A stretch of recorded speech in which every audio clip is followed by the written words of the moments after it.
Jadi kalau kemudian disebutkan bahwa ada agama Nasrani, ada agama Yahudi, itu sebenarnya keyakinan yang meleset sebenarnya. Yang ada itu ya sebenarnya agama Islam yang dibawa oleh Nabi Isa itu ya agama Islam, yang dibawa oleh Nabi Musa itu ya agama Islam, yang diteruskan oleh Nabi Muhammad. Karena itu kita diwajibkan untuk percaya kepada 25 Nabi, wajib ya.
Bismillahirrahmanirrahim. Alhamdulillahirabbil alamin.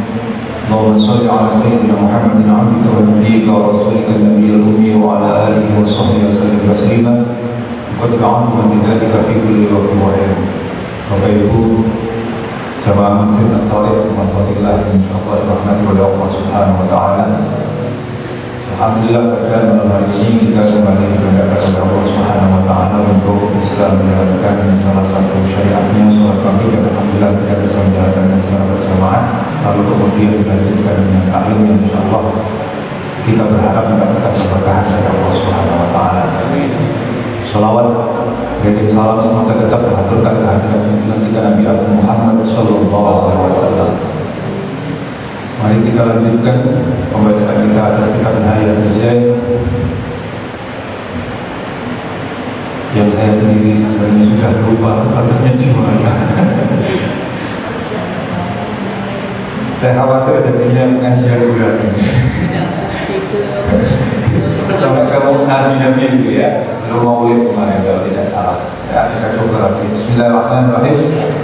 Qala al-mu'allif rahimahullah ta'ala wa nafa'ana bihi wa bi'ulumihi wa amadana bi asrarihi wa a'adha 'alaina bi barakatihi amin ya rabbal alamin. Wa awwalu wajibin 'ala al-aba'i ta'limuhu anna nabiyyana Muhammadan sallallahu alaihi wasallam bu'itha bi Makkah wa dufina bil Madinah. Kewajiban pertama atas orang tua adalah mengajarkan kepada anaknya. Di antara yang perlu diajarkan kepada anaknya adalah bahwa anak-anak itu atau kita semua memiliki seorang nabi, orang yang diutus oleh Allah Subhanahu wa taala untuk membawa syariat Allah, untuk menyebarkan syariat Allah. Nabi itu bernama Muhammad sallallahu alaihi wasallam yang diutus di Mekah dan dimakamkan di Madinah atau wafat di Madinah. Itu di antara kewajiban. Jadi ini sebenarnya kelanjutan dari beberapa di antara kewajiban yang harus dilakukan oleh orang tua terhadap anak-anaknya. Ya. Kemarin dulu yang dibahas pertama-tama adalah perkara sholat, lalu kemudian diperluas jadi seluruh hal yang wajib, seluruh hal yang diwajibkan kepada kaum muslimin itu juga diwajibkan untuk diajarkan kepada anak-anak. Nah, sifat kewajibannya sejumlah lagi. Sifat kewajibannya itu adalah kalau apabila seseorang kok tidak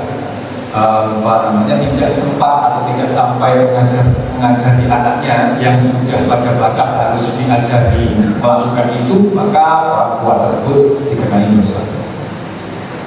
Nah, kenapa kok ini termasuk di antara kewajiban yang pertama-tama itu adalah mengajarkan kepada anak bahwa Nabi Muhammad SAW itu dimakamkan di Mekah dan diutus di Mekah atau dilahirkan di Mekah dan kemudian pertama kali diutus di Mekah lalu kemudian wafat di Madinah dan dimakamkan di Madinah adalah karena kemarin juga sudah kita bahas, kalau tidak salah ingat ya, bahwa akidah atau keyakinan terhadap atau keyakinan tentang kenabian Nabi Muhammad itu termasuk salah satu yang paling utama dalam rangkaian kepercayaan kita.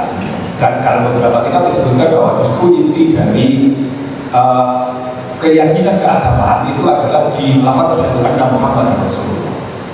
Bahwa sesungguhnya kita bersaksi bahwa Nabi Muhammad SAW adalah utusan Allah. Kita percaya, kita yakin bahwa sosok yang bernama Muhammad ini adalah utusan Allah. Kalau itu kita tidak yakin, maka kita tidak akan pernah yakin apa-apa yang dibawa oleh dia. Termasuk diantaranya adalah kepercayaan bahwa Allah adalah Tuhan, bahwa Allah itu memberi syariat kepada makhluk-makhluknya, syariat-syariat yang harus dilakukan, sesuatu yang harus dilakukan, sesuatu yang tidak boleh dilakukan, dan seterusnya, dan seterusnya. Jadi ada aturan-aturan ketuhanan yang dibawa oleh sosok Nabi yang bernama Muhammad ini. Kalau kita tidak memiliki kepercayaan kepada Nabi Muhammad, ya maka secara otomatis kepercayaan-kepercayaan yang lain akhirnya dianulir. Ya, ini juga yang akhirnya kemarin dibahas juga yang membedakan antara agama kita dengan agama-agama sebelum atau kepercayaan-kepercayaan yang dianggap beragam sebelum akhirnya Nabi Muhammad. Misalnya kepercayaan Nasrani atau kepercayaan Yahudi. Kepercayaan Nasrani dan kepercayaan Yahudi sebenarnya juga adalah aslinya. Ya, inna dina indallahi Islam. Sesungguhnya kepercayaan yang tepat atau agama yang tepat adalah agama Islam. Artinya Nabi-Nabi sebelum Nabi Muhammad adalah juga beragama Islam. Nabi Muhammad bertugas meneruskan risalah kenabian Nabi-Nabi sebelumnya dan menyempurnakan risalah sebelumnya. Jadi kalau kemudian disebutkan bahwa ada agama Nasrani, ada agama Yahudi, itu sebenarnya keyakinan yang meleset sebenarnya. Yang ada itu ya sebenarnya agama Islam yang dibawa oleh Nabi Isa itu ya agama Islam, yang dibawa oleh Nabi Musa itu ya agama Islam, yang diteruskan oleh Nabi Muhammad. Karena itu kita diwajibkan untuk percaya kepada 25 Nabi wajib. Ada banyak Nabi, kemarin dulu sudah pernah dijelaskan. Yang wajib kita imani, yang wajib kita yakini kebenaran atau keberadaannya sebagai Nabi ada 25. Di antaranya adalah Nabi Isa yang oleh sebagian kalangan diasosiasikan, dihubung-hubungkan dengan agama Nasrani. Padahal sebenarnya agama Nasrani yang sekarang ada itu kita percaya sebagai menyimpang ya, karena keyakinannya sudah jelas bertentangan dengan keyakinan agama yang tepat, agama yang benar ya, bahwa mereka sampai menuhankan Isa, menuhankan Nabi Isa, menuhankan ya apa istilahnya Trinitas ya kayak gitu lah ya, ada Tuhan tiga dalam satu dalam tiga itu kan ribet. Nah itu kepercayaan yang disimpangkan atau yang diselewengkan oleh pengikut Nabi Isa, atau mungkin saja pengikut Nabi Isa. Kita tidak tahu, pokoknya ada kepercayaan yang seperti itu yang menyimpang dari kepercayaan Nabi Isa sendiri. Jadi kita tetap percaya bahwa Nabi Isa adalah Nabi kita, termasuk bagian dari Nabi Islam. Meski kita hanya percaya bahwa Nabi Isa itu Nabi bukan Tuhan, itu yang membedakan antara kita dengan pemeluk Nasrani. Orang-orang Nasrani meyakini bahwa Isa itu Tuhan, Yesus itu Tuhan. Kita tidak seperti itu. Kita meyakini bahwa Nabi Isa atau mungkin juga disebut Yesus di kalangan sana di barat, seperti halnya Nabi Musa disebut Moses, bagaimana Nabi Daud disebut David, ya, sebagaimana Hawa disebut Eva, itu kan sebutan-sebutan saja ya. Jadi kalau mereka percaya Yesus itu Tuhan, kita tidak seperti itu. Kita percaya bahwa Nabi Isa atau Yesus itu orang yang istimewa memang sebagai Nabi. Ya, sebagai Nabi pasti punya keistimewaan, sebagaimana Nabi Muhammad juga punya keistimewaan. Nah, Nabi Muhammad itu membawa risalah yang disebut sebagai menyempurnakan agama-agama sebelumnya, dan kemudian juga ada beberapa hal yang menghapus, istilahnya menasab kepercayaan atau menasab syariat-syariat yang sebelumnya. Jadi ada beberapa bagian-bagian syariat agama-agama sebelumnya itu yang tidak dipakai oleh kepercayaan Islam, tidak diteruskan oleh agama Islam atau diteruskan dengan modifikasi, seperti modifikasi dari sebenarnya dengan modifikasi juga karena itu perintah Allah juga ya. Nah, Nabi Muhammad seperti itu. Nabi Muhammad ini adalah Nabi kita, dan kita percaya bahwa Nabi Muhammad adalah Nabi yang terakhir. Meskipun Nabi Muhammad akhirnya meneruskan agama-agama sebelumnya, seperti yang kemarin dulu juga kita bahas, Nabi Muhammad itu punya salah satu keistimewaan yang menurut orang-orang belakangan justru dianggap kelemahan.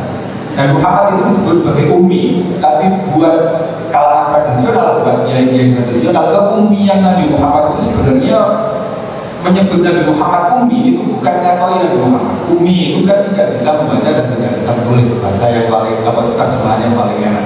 Jadi ketika kita ngomong ke orang, kamu tidak bisa membaca dan bisa menulis. Kalau dalam konteks sekarang kita itu ngatain kamu itu bodohnya, gitu. Jadi ada orang-orang yang belakangan itu percaya bahwa ketika kita menyebut Nabi Muhammad sebagai ummi, itu seolah-olah kita ngatain Nabi Muhammad. Padahal ketika kita nyebut Nabi Muhammad itu ummi, itu sebenarnya itu sebenarnya memuji Nabi Muhammad dalam arti apa? Dalam arti keummian Nabi Muhammad itu sekaligus adalah mukjizat, ya, sekaligus adalah pembuktian bahwa agama yang dibawa oleh Nabi Muhammad itu bukan agama yang ngerpek, nyontek. Ya, kalau seumpama Nabi Muhammad itu bisa baca, ya itu alur logikanya ya, alur pikirnya. Kalau seumpama Nabi Muhammad itu bisa baca, lalu kemudian juga bisa menulis, ya, maka akan ada kemungkinan orang yang menuduh bahwa Nabi Muhammad ini ajarannya yang dibawa oleh Nabi Muhammad ini sebenarnya nyalin dari kitab-kitab sebelumnya, ya, nyalin kerpek, nyontek, karena Nabi Muhammad mungkin saja membaca kitab-kitab itu, membaca kitab Nasrani, membaca kitab Injil misalnya, atau membaca kitab apa? Kitabnya orang yang begini, ya, membaca kitab-kitab itu ya. Kalau misalnya beliau bisa membaca. Nah, dalam konteks itulah akhirnya keummian Nabi Muhammad itu termasuk bagian dari keistimewaan Nabi Muhammad, atau kita anggap sebagai bagian dari keistimewaan Nabi Muhammad. Keummian Nabi Muhammad, tidak bisa membacaan Nabi Muhammad itu tidak berhubungan sama sekali dengan bodoh atau enggaknya. Dan Nabi Muhammad tetap kita percaya, sebagaimana nanti kalau selama kita belajar akidah, belajar tauhid, ada empat sifat Nabi yang wajib dipunyai, 4 sifat yang wajib dimiliki oleh sosok Nabi. Di antaranya adalah fatonah. Ya, fatonah itu cerdas. Nabi Muhammad juga pasti fatonah. Nabi Muhammad itu sudah pasti cerdas. Jadi ketidak bisa membacaan itu tidak berhubungan secara langsung dengan kecerdasan seseorang. Ada beberapa orang belakangan, orang-orang modern yang tidak bisa membaca. Tapi kita mengakui kecerdasannya. Di antaranya adalah misalnya Einstein. Einstein itu kena penyakit yang dinamakan disleksia. Disleksia itu apa? Kalau disodori tulis buku yang ada tulisannya, tulisan-tulisannya tidak terbang-terbang. Jadi tidak bisa dibaca oleh dia. Ya itu penyakit bawaan. Jadi dia tidak bisa baca dengan cara sebagaimana kita membaca. Diajari A, B, C, tidak ngerti. Ya memang dia punya kelemahan di situ. Maka dia kemudian menemukan cara untuk membaca dengan cara dia sendiri yang berbeda dengan cara kebanyakan anak-anak. Dia punya penyakit disleksia dalam konteks bahwa dia itu sama saja sebenarnya dengan anak-anak yang lain. Dia tidak bisa membaca, akhirnya cara membacanya berbeda mungkin dengan cara anak-anak yang lain. Tapi dia kita tahu dan dipercaya oleh banyak orang sebagai orang yang jenius. Kejeniusan tidak berhubungan sama sekali dengan bisa atau tidak bisanya seseorang membaca. Ya, ada orang yang bisa membaca tapi tetap tolol seperti saya. Bisa baca tapi tidak pernah baca, jadi akhirnya ya tetap kayak gitu-gitu aja gitu kan. Ya, saya seperti itu. Jadi akhirnya ya itu tadi, balik-balik ke masalah keistimewaan Nabi Muhammad ya. Keistimewaan Nabi Muhammad diantaranya adalah justru keumian ya. Ini menurut keyakinan tradisional ya, meskipun ada beberapa ulama atau beberapa cendekiawan yang modern ingin memaknai kata umi itu dengan makna yang berbeda, ya, makna yang lain gitu. Tapi kita, kalau saya sih lebih setuju dengan pemaknaan seperti para ulama atau para kiai dulu memaknainya ya. Karena ya ada unsur itu tadi, ada aspek bahwa justru ketika kita menyebut Nabi Muhammad itu tidak bisa baca, tidak bisa nulis, itu bukan berarti kita mengolok-olok beliau ya, tapi justru untuk menyatakan bahwa itu adalah bagian dari keistimewaan Nabi yang membuktikan kenabiannya. Salah satu pola atau salah satu contoh pembuktian kenabian Nabi Muhammad SAW. Wa annahu wajibut ta'ati wal mahabbati indaha wa alam anna nabiyya sallallahu alaihi wasallam lamma balagha min al-umri 40 sanatan tabba'ahu Allah ta'ala fi yawm al-ithnain fi syahri Rabi'il awwal wa arsalahu li kaffatin nasi basyiran wa nadhiran wa lamma balagha sallallahu alaihi wasallam min al-umri 51 sanatan wa nisfan asra bi jazatihi wa ruhihi yaqdatan min Makkah ila Baitul Muqaddas thumma araja summa urija minhu ila samawati sab'i ila sidratil muntaha ila mustawa sab'in fihi sahif ila mustawan sami'a fihi sahif al-aklami ila al-arshi ila makanil khitabi ma'a rabbih.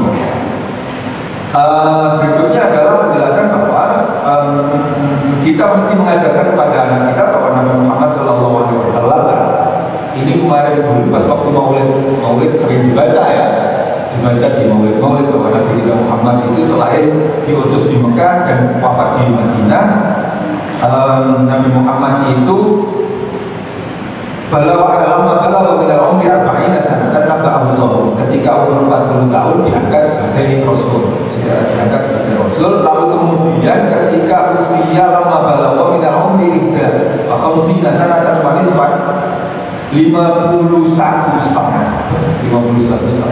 tahun beliau diisrakan dan dimi'rajkan oleh Allah Subhanahu wa taala.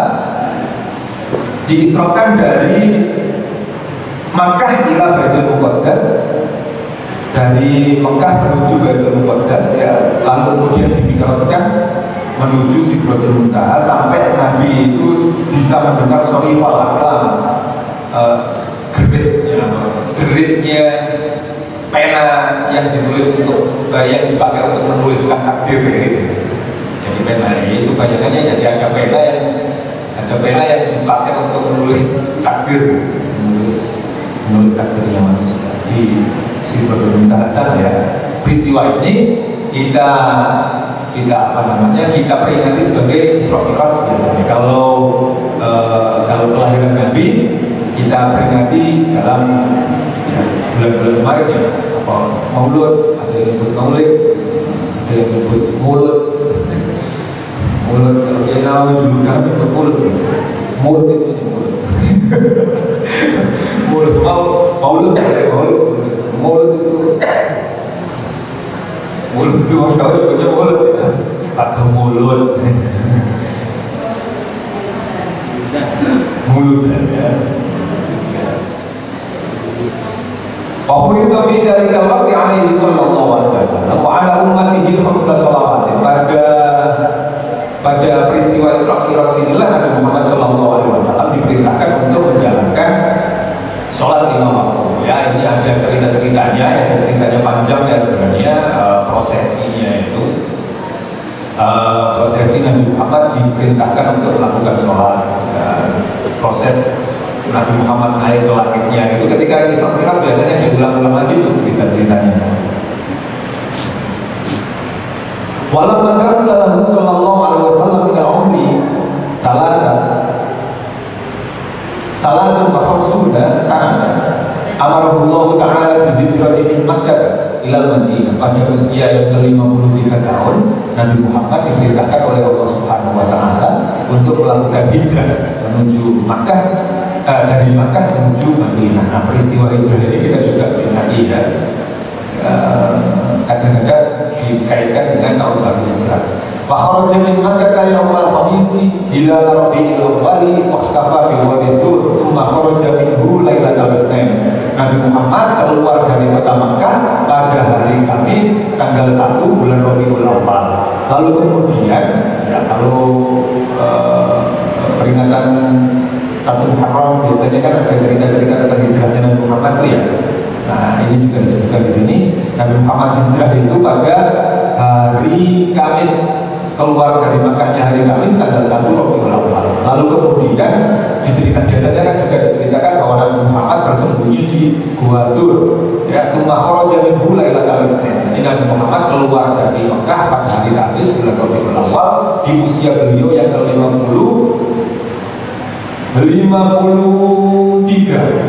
Usia beliau yang ke-53. Keluar dari Makkah hari Kamis, lalu kemudian masuk ke Gua Tur di antara hari-hari itu. Keluar dari Gua Turnya itu pada hari Senin. Hari Senin Qadima sallallahu alaihi wasallam al-Madinah ayat yaumul Itsnain adzani asyar min Rabiul Awwal. Pada tanggal 12 Rabiul Awwal hari Senin, Nabi Muhammad masuk ke Madinah. Walau makan lahu min al-umri 63 sanatan tawaffahu Allah ta'ala wa kana dzalika yaumul Itsnain. Wa kana dzalika yaumul Itsnain adzani asyar min Rabiul Awwal wa fatufina fi hujrati Aisyah radhiyallahu anha. Wa kana hamduhu sallallahu alaihi wasallam yaumul Itsnain fi hirrati Rajab. Nabi Muhammad sallallahu alaihi wasallam pada usia yang ke-63 tahun itu wafat juga pada hari Senin pada tanggal 12 Rabiul Awwal. Jadi Nabi Muhammad itu kesimpulannya ya, kalau tadi dibaca Nabi Muhammad itu lahir pada hari Isnin tanggal 12 Rabiul Awwal. Lalu kemudian hijrah menuju Madinah ya, pada hari Kamis ya, tapi nyampe di Madinahnya pada tanggal 12 Rabiul Awwal juga pada hari Isnin. Nabi Muhammad juga wafat pada hari Isnin tanggal 12 Rabiul Awwal juga. Paling tidak ini kepercayaan Ahlussunnah wal Jamaah, kepercayaan kita. Memang kalau seumpama kita cari di kitab-kitab lain atau penjelasan dari para ulama-ulama yang lain, itu ada detail-detail yang berbeda ya. Ada yang menyebutkan bahwa Nabi Muhammad itu misalnya lahirnya pada bulan Rajab. Ya, kayak detail itu perdebatan saja ya. Ikhtilaf dari para ulama. Terserah kita mengambil yang mana. Tapi kebanyakan para ulama menyebutkan bahwa Nabi Muhammad itu lahirnya di bulan Rabiul Awwal. Lalu kemudian wafatnya juga di bulan Rabiul Awwal. Dan harinya Senin itu akhirnya jadi hari yang istimewa. Hari istimewa paling tidak buat Nabi Muhammad. Karena itu kemarin juga pernah saya ceritakan. Dalam beberapa kitab disebutkan bahwa Abu Lahab, bapaknya Nabi Muhammad yang begitu musuhi Nabi Muhammad itu konon itu karena sangat musuhi dan karena tidak berislam ya, karena akhirnya juga menolak Islam, ya pasti disiksa.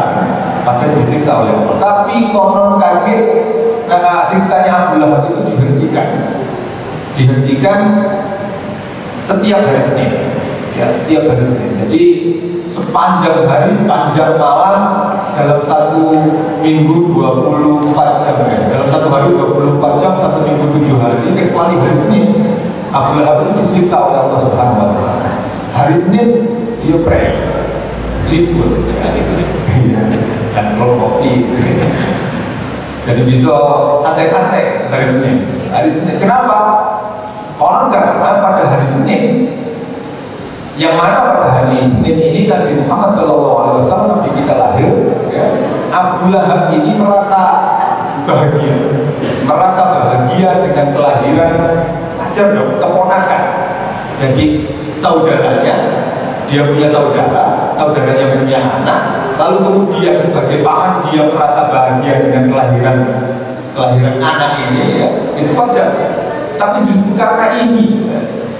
karena rasa bahagia ini, memang akhirnya kebahagiaan ini juga akhirnya diekspresikan oleh Abu Lahab dengan memerdekakan budak ya. Jadi sampai memerdekakan budak, saking senangnya dia punya keponakan Muhammad ini, dia sampai memerdekakan budaknya dimerdekakan. Senang karena bahagia Nabi Muhammad lahir, yang mana waktu itu adalah hari Senin. Hanya karena ini Abu Lahab itu siksanya diberi. Apalagi kita umatnya Nabi Muhammad yang insya Allah setiap hari, insya Allah ya, yang insya Allah setiap hari menyebut Nabi Muhammad, mengingat Nabi Muhammad, mencintai Nabi Muhammad. Ya kita berharap ya Abu Lahab baca ini. Kita bisa berharap kita bisa nonton dalam tanda petik ya. Abu Lahab baca mana kita tidak disebutkan oleh para ulama ya, semoga kita para umatnya yang seperti ini itu bisa mendapatkan limpahan barokah dari Nabi Muhammad SAW. Justru karena keistimewaan Nabi Muhammad itu, kita bisa mendapatkan keberkahan seperti itu. Abu Lahab bisa mendapatkan keberkahan dalam tanda petik ya seperti itu, bisa dilepaskan dari siksa api neraka pada hari Senin hanya karena merasa bahagia dengan kelahiran Nabi Muhammad SAW. Wa wiladatuhu yaumal itsnain wa yaumul itsnain, ya wa wiladatuhu yaumal itsnain aw lailatal itsnain atsani asyara min rabiul awwal fi Makkah fi suqil lail min mahalli maulidil masyhur. Wa qala as-subban alladhi alayhi al-ijma'u annahu sallallahu alaihi wasallam amana bihi yaumal itsnain wa mithluhu wiladatuhu. Jadi ada pendapat yang menyebutkan bahwa bahkan pertama kali Nabi Muhammad itu jadi mengandungnya Nabi Muhammad itu, proses mengandungnya Nabi Muhammad itu menurut As-Sohbah pertama kali dikandung, maksudnya proses mengandungnya Nabi Muhammad itu terjadi pertama kali pada hari Senin, sebagaimana kelahirannya nanti juga pada hari Senin. Pengutusannya Nabi Muhammad nanti diutus menjadi Rasul itu juga pada hari Senin. Keluar wakhurujuhu min Makkah ay min warith wa usuluhu ila Madinah ay kubba wa wafatuhu. Jadi keluar dari Bukit Sur itu pada hari Senin sampai di Madinah pas pada waktu hijrah itu juga pada hari Senin. Nanti wafatnya juga pada hari Senin. Hari Senin hari yang istimewa. Istimewa dalam beberapa hal ya, terutama karena itu kelahiran Nabi Muhammad. Ya sebenarnya hari-hari itu semuanya juga istimewa ya. Jangan menganggap bahwa kalau ada orang yang misalnya Nabi pernah bersabda bahwa orang yang meninggal pada hari Jumat itu pasti mendapatkan keistimewaan. Oh, meninggal hari Jumat itu baik. Tapi jangan pula itu diartikan bahwa orang yang tidak meninggal di hari Jumat itu tidak baik. Nabi Muhammad sendiri juga tidak meninggal di hari Jumat. Ya, meskipun Nabi Muhammad berkata orang yang meninggal pada hari Jumat itu baik. Nabi Muhammad sendiri tidak meninggal di hari Jumat. Nah, ada beberapa kiai menyebutkan bahwa itu menunjukkan Nabi Muhammad itu adalah Nabi untuk seluruh umatnya. Nabi Muhammad itu berkata kalau orang yang baik itu biasanya wafatnya matinya itu nggak sama besar, tidak berat. Orang yang banyak dosanya matinya besar. Tapi Nabi Muhammad sendiri menunjukkan bahwa wafatnya beliau itu sangat menyakitkan. Ya, jadi berat. Jangan mengatakan bahwa orang yang nanti ada orang yang meninggal, dan kita jenggot nazarnya itu sampai mengerikan dia misalnya, terus kemudian kita menghukumi, menjustifikasi, mengklaim, menghukumi dia itu orang buruk. Jangan. Meskipun ada beberapa pernyataan yang mengindikasikan bahwa orang yang baik pasti matinya ya mudah. Bukan berarti orang yang matinya tidak mudah itu tidak baik. Ya sama dengan itu tadi. Ya, seluruh hariannya juga baik. Ya, hari Jumat itu baik, hari Kamis itu juga baik, hari Senin juga baik. Ya, Nabi Muhammad sendiri akhirnya wafatnya tidak pada hari Jumat, meskipun Nabi Muhammad menyebutkan bahwa wafat pada hari Jumat itu wafatnya benar. Gitu. Wanukila ba'dul afadil anil Qadiyubi wa anjam minal muhakkikina annahu sallallahu alaihi wasallam yang lam yulad minal farji bal min mahallin futika fawqal farji wa tahta surrati wa ta'ni fi sa'ani. Dinukil dari beberapa ulama yang pendapat ini bersumber pada Imam Al-Qadiyubi. Yang Imam Al-Qadiyubi ini mengambil dari pendapat para ulama-ulama hakikat, ya, ulama-ulama ahli tahqiq, bahwa Nabi Muhammad SAW itu proses kelahirannya tidak melalui jalur biasa seperti manusia pada umumnya. Kalau kita kan lewat farji, ya, lewat farjinya ibu. Ya. Nabi Muhammad tidak seperti itu.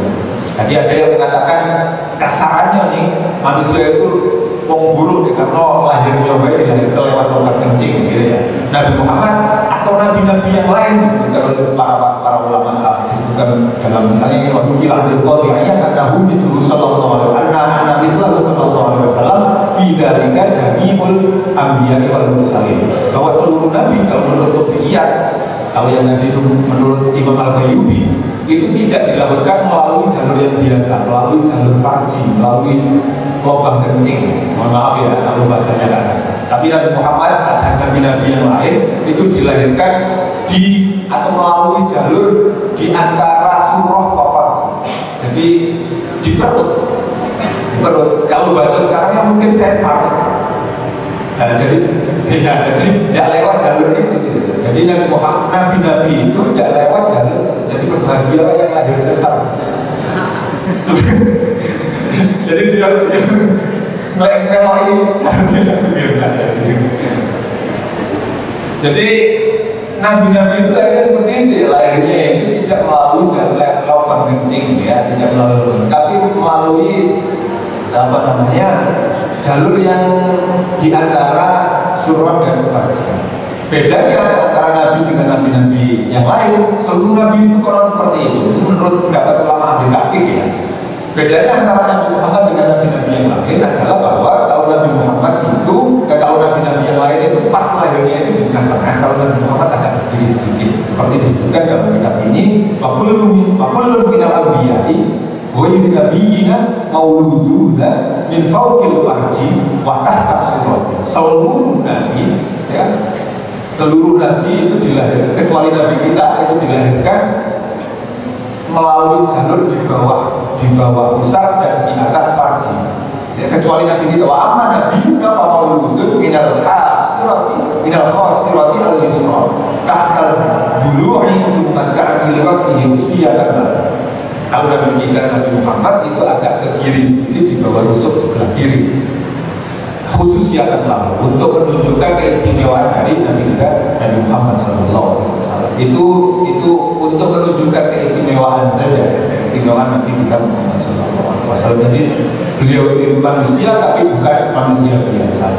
Kalau diumpamakan batu maka Nabi Muhammad adalah yakut. Ya, yakut itu apa? Permata. Ya. Kalian putih banyak saja. Tapi Nabi Muhammad SAW adalah batu permatanya di antara kita yang kerikil dan kopal. Wa tasulu laka min hadhihi annahu lam yasihha naqlun bi wiladatihi min al-farji wa kadha ghayruhu min al-anbiya. Karena menurut pendapat inilah maka kita tidak boleh berpendapat menurut pengarang kita ini, menurut Syekh Nawawi Al-Baghdadi, kita tidak boleh menyatakan bahwa Nabi Muhammad itu lahirnya sama saja seperti manusia pada umumnya, yakni lahir lewat farji. Kita tidak bisa seperti itu, berkata seperti itu. Walihada afta al-malikiyah biqatli man qala inna nabiyyana wulida min majril lahul. Bahkan ada beberapa ulama, bahkan ada beberapa pendapat dari kalangan Malikiyah yang berfatwa hukum bunuh, ya, berfatwa kena hukuman bunuh bagi orang-orang yang berkata seperti Nabi Muhammad itu lahirnya dari lubang kencing, misalnya kayak gitu ya. Itu kalau menurut pendapat Malikiyah orang ini wajib dibunuh. Sampai setelah itu orang-orang Malikiyah menghormati Nabi kita Nabi Muhammad Sallallahu Alaihi Wasallam. Nah belakangan ada orang yang mengatakan Nabi Muhammad itu kelewatan kan? Itu kan ngomong menyatakan Nabi Muhammad itu lahir lewat farji gitu aja, sampai ulama Malikiyah itu memfatwakan menghalalkan darah. Ya, kalau kita nggak sampai seperti itu ya, nggak sampai seperti itu. Cuma mungkin dihukumi kalau menurut kitab ini ya tidak boleh, bisa jadi berdosa. Nah, jadi sampai seperti itu keistimewaan Nabi kita Muhammad SAW yang balik lagi ke persoalan awal yang perlu kita kita ajarkan kepada anak-anak kita. Ya. Yang pertama-tama adalah bahwa kita punya sosok Nabi yang bernama Nabi Muhammad SAW yang beberapa di antara keistimewaannya yang disebutkan tadi banyak sebenarnya yang perlu kita ceritakan kepada atau kita ajarkan kepada anak-anak kita, ya, tentang keistimewaan Nabi Muhammad SAW. Terutama di antaranya ya akhlaknya, ya, sehingga akhirnya anak-anak kita bisa mencontoh akhlak Nabi Muhammad SAW. Kemudian insyaallah kita lanjutkan pada pertemuan berikutnya pembahasannya. Wallahu a'lam bishawab. Qadillahu fa'ana wa dinal husna bi hurmati wa amsna fi rizqi wa anfati Qadillahu fa'ana bi barakatihi wa dinal husna bi hurmati وَأَنْسْنَا فِي طَرِيقَتِي وَمُعَافَاتِي مِنَ الْفِتَنِ رَبِّ وَانْفَعْنَا بِبَرَكَاتِهِمْ وَأْتِنَا الْحُسْنَى بِحُرْمَتِهِ وَأَنْسْنَا فِي طَرِيقَتِي وَمُعَافَاتِي مِنَ الْفِتَنِ Bismillahirrahmanirrahim.